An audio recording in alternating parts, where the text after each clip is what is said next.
Ladies and gentlemen, as this session of the General Assembly is taking place, tensions internationally have reached a boiling point, and efforts to maintain international peace and security are confronted with real challenges and threats.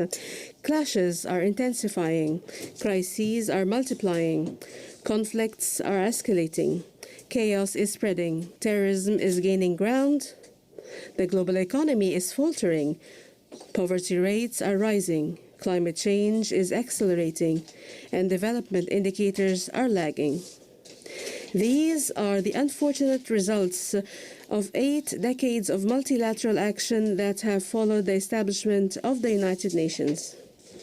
While we previously sought to promote preventive diplomacy and the peaceful settlement of disputes, we are witnessing today more direct wars and proxy wars waged using terrorist tools.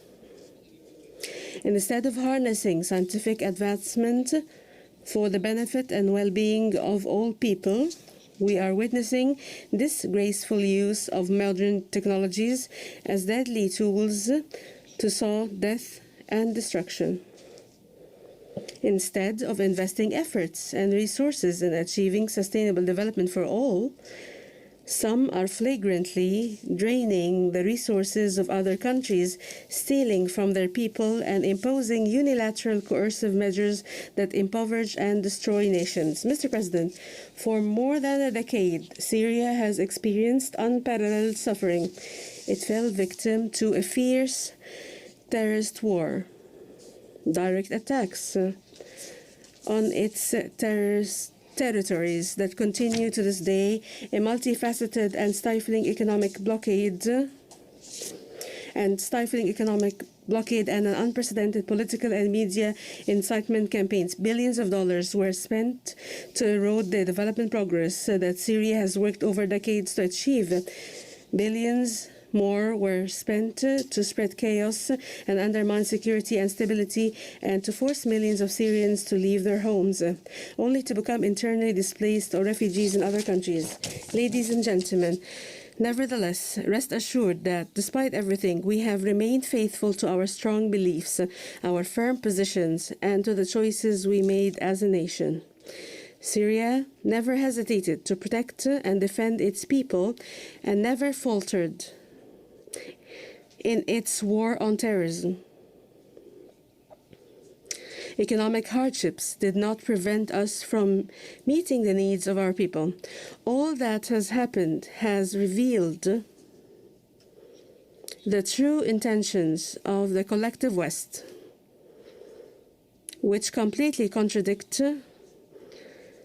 with the principles and purposes that form the pillars and foundation and function of this international organization. Mr. President, the ongoing Israeli occupation of Arab territory since 1967, including the Syrian Arab Golan, and the genocide, war crimes, and crimes against humanity it commits are a glaring example of the failure of this organization, and namely the Security Council, to end this expansionist and racist occupation and the ongoing aggression.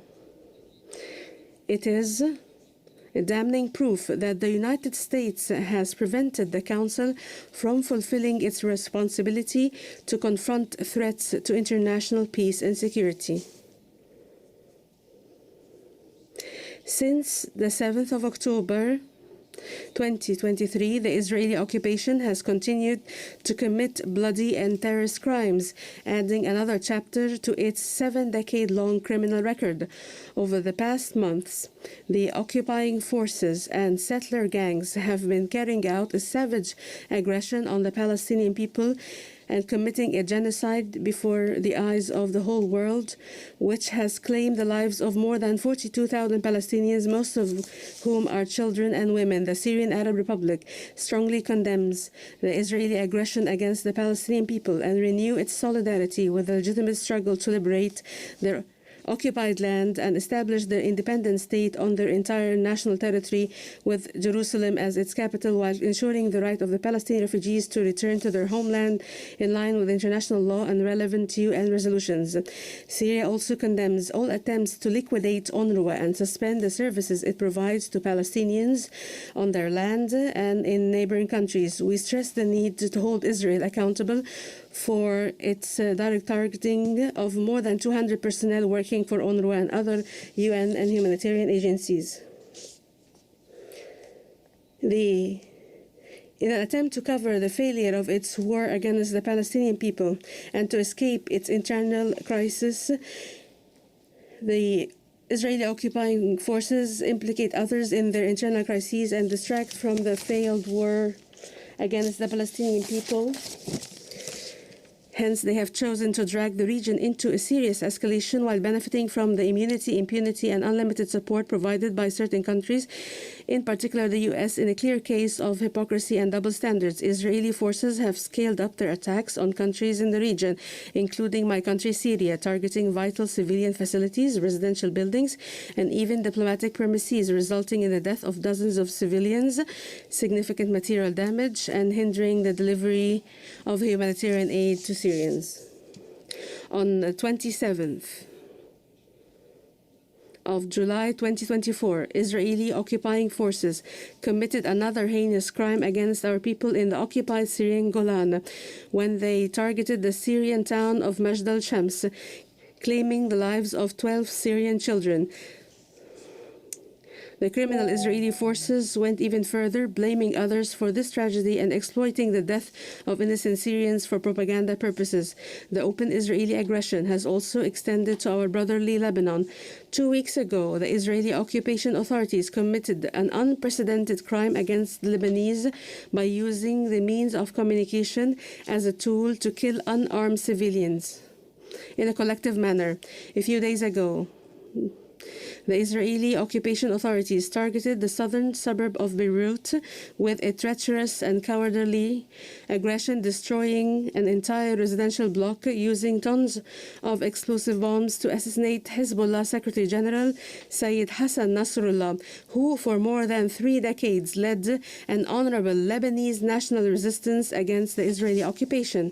This large-scale Israeli aggression, which is unfettered by any restrictions and limitations, is pushing the region to the brink of a dangerous escalation and confrontation whose consequences cannot be predicted and causing disastrous effects on peace and security, not only in our region, but also beyond it.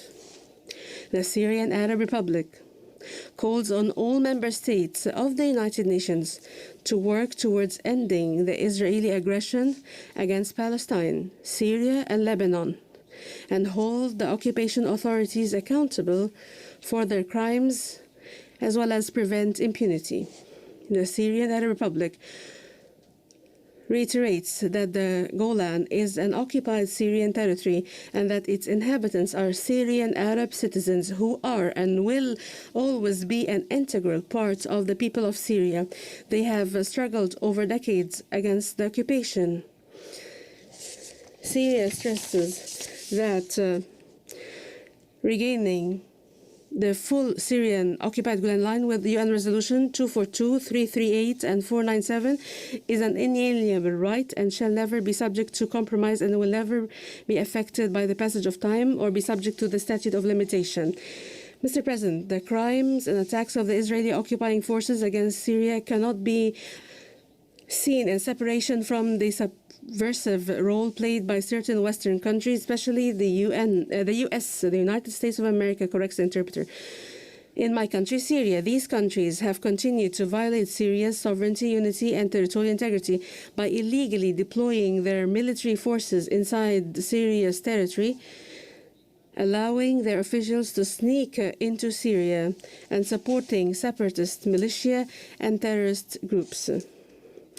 These countries have also worked to exacerbate the humanitarian situation of the Syrian people by depriving them of the benefit of the resources as a result of their systematic looting of Syria's national riches, as well, and by imposing inhumane, unilateral, coercive measures whose disastrous effects have affected all aspects of the daily lives of Syrians. These measures targeted various vital sectors, most notably the public health sector, energy sector, banks, financial transactions and transfers, transport, as well as the agriculture sector that has been affected by these measures that has led to reduced levels of food security.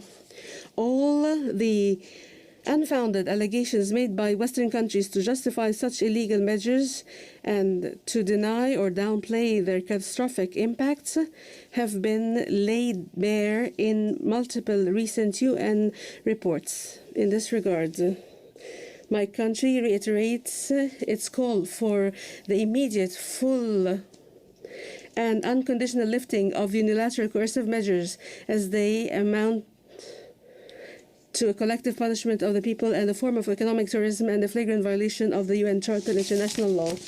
Mr. President, since the beginning of the terrorist war on my country, Syria, the Syrian government has responsibly and constructively engaged with all initiatives aimed at preserving Syria's sovereignty, unity, and territorial integrity, protecting its people from terrorism, improving the living conditions of Syrians.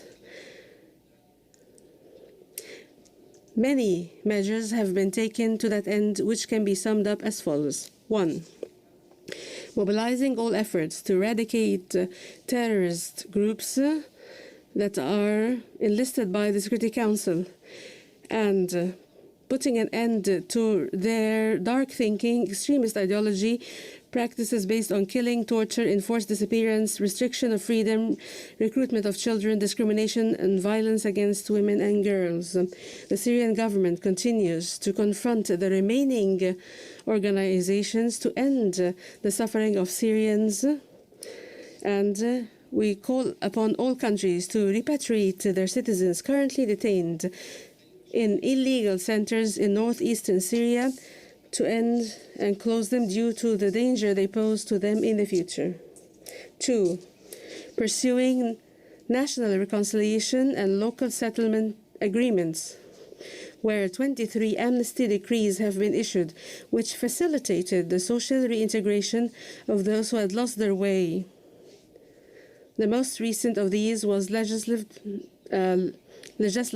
Decree number 27 of 22 September 2024. 3. Supporting a humanitarian access by granting the UN multiple authorizations to use 3 border crossings to deliver humanitarian assistance to eligible Syrian civilians in northwest Syria, and by granting the necessary approvals for humanitarian deliveries from inside Syria, despite all of the attempts by terrorist groups to obstruct humanitarian access and steal or divert the aid. 4. Continuing the efforts of the Syrian state institutions to enhance their role and increase their efficiency by holding on time all constitutionally mandated entitlements and following up on the process of economic and administrative development and reform, and moving forward with efforts to modernize legislative structures, including those related to strengthening the rule of law, developing media work, social protection programs, and empowering women, protecting the rights of children and persons with disability, as well as implementing the strategic plan for gender equality and developing legislation regulating conscription. 5. Sparing no effort to support the dignified return of refugees and displaced people to their areas. An agreement was reached with the Office of UNHCR on several measures which are being implemented accurately. Discussions are also underway with a number of neighboring countries to launch innovative projects that allow the provision, which would be a model to assist and facilitate the return and accelerate it. 6. Openly engaging with all the efforts and initiatives made at the political level, including we have been taking part in the Astana meetings, which have achieved concrete results. The Syrian government is also in constant contact with the UN Special Envoy for Syria and is cooperating with him in line with his mandated role as a facilitator of a Syrian-led and Syrian-owned political process. 7. Committing to dialogue and diplomacy as a basis to a course for correcting relations with other countries. The Syrian government has positively engaged with the various initiatives put forward in this regard, in line with our firm belief that the interests of countries must be built on sound relations based on specific principles and clear grounds to achieve the desired objectives. In particular, mutual respect for state sovereignty and territorial unity, joint action to address threats to security and stability, and pursuing common interests without interfering in internal affairs. Ladies and gentlemen, as Syria is healing from the wounds of what it's been exposed and subjected to, it looks to the future with a sense of hope and optimism. However, the success of its efforts necessarily requires the collective West to stop politicizing humanitarian work and linking it to political conditionality. Donors need to fulfill their pledges in humanitarian funding and provide sustainable solutions for livelihoods and supporting resilience, including by working to strengthen early recovery projects and increase and the immediate, complete, and unconditional lifting of unilateral coercive measures. Mr. President, Syria reiterates its demand for a Middle East zone free of weapons of mass destruction, in particular nuclear weapons, and to compel Israel to eliminate its arsenal of weapons of mass destruction, join relevant international treaties and conventions, and place its installations under international monitoring. Syria expresses its support and solidarity with Arab countries, especially those facing challenging circumstances resulting from foreign interference, natural events, or climate change. Syria reiterates its support to the right of the Russian Federation to defend itself and to maintain its national security in response to the West's hostile policies and in rejection of the logic of hegemony and unipolarism. Syria also condemns the attempts to confiscate Russian financial assets. Syria expresses once again its full support to the Islamic Republic of Iran and its legitimate right to defend its national security and the peaceful use of nuclear energy, and we commend Iran's constructive and responsible approach in this regard. Syria renews its support to the One China principle and the stances of the People's Republic of China as it faces external attempts to interfere in its internal affairs and deems it necessary to defend its sovereignty and confront defend its sovereignty. Syria condemns the decades-long U.S. economic embargo on Cuba and rejects the issuance of the infamous list called the countries sponsoring terrorism. Syria calls for an end to the U.S. military drills and exercises on the Korean Peninsula as they contribute to raising tensions in this region. My country reiterates its solidarity with Venezuela in the face of the flagrant interference in its internal affairs and the hostile policies against it. Syria calls for the immediate lifting of all unilateral coercive measures imposed by Western countries on Russia, Iran, Venezuela, Belarus, Cuba, Nicaragua, and the DPRK, and Eritrea and others, as well as on my country, Syria. Mr. President, in conclusion, I would like to call on the countries of the world to summon the courage and make the right choice to guarantee a better present and future for present and future generations and save humanity from the scourge of all-out wars looming on the horizon by supporting the establishment of a more just and balanced through the reform of political and financial institutions to end the state of hegemony and unipolarity and better attempts to undermine the Charter of the UN and replace it with a so-called rules-based order. the Syrian Arab Republic, while looking forward to the current session of the General Assembly under your leadership to be able to fulfill the promise of its theme.